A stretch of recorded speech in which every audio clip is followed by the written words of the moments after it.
কার্যক্রম নিষিদ্ধ সংগঠন আওয়ামী লীগের ডাকা লকডাউনকে কেন্দ্র করে দেশজুড়ে উত্তেজনা ও আতঙ্ক বিরাজ করছে। এরই রেশ ধরে বৃহস্পতিবার ১৩ নভেম্বর ভোরে গোপালগঞ্জে দুর্বৃত্তরা গণপূর্ত অফিসে পেট্রোল বোমা নিক্ষেপ করে একটি গাড়িতে আগুন ধরিয়ে দেয়।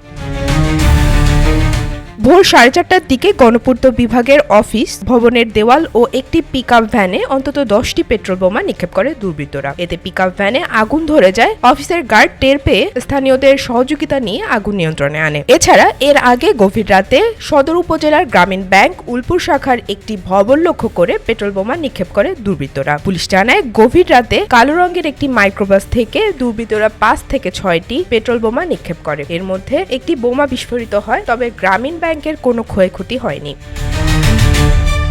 এদিকে রাত 3:30টার দিকে ঢাকা খুলনা মহাসড়কে সদর উপজেলার চন্দ্রদিঘলিয়া এলাকায় গাছ ফেলে অবরোধের সৃষ্টি করে আওয়ামী লীগ, যুবলীগ ও ছাত্রলীগের কর্মীরা। এতে ওই সড়কে যান চলাচল বন্ধ হয়ে যায়। খবর পেয়ে পুলিশ ও সেনাবাহিনী গিয়ে গাছ সরিয়ে যান চলাচল স্বাভাবিক করে। রাবিতা খন্দকার, বাংলা বাজার পত্রিকা।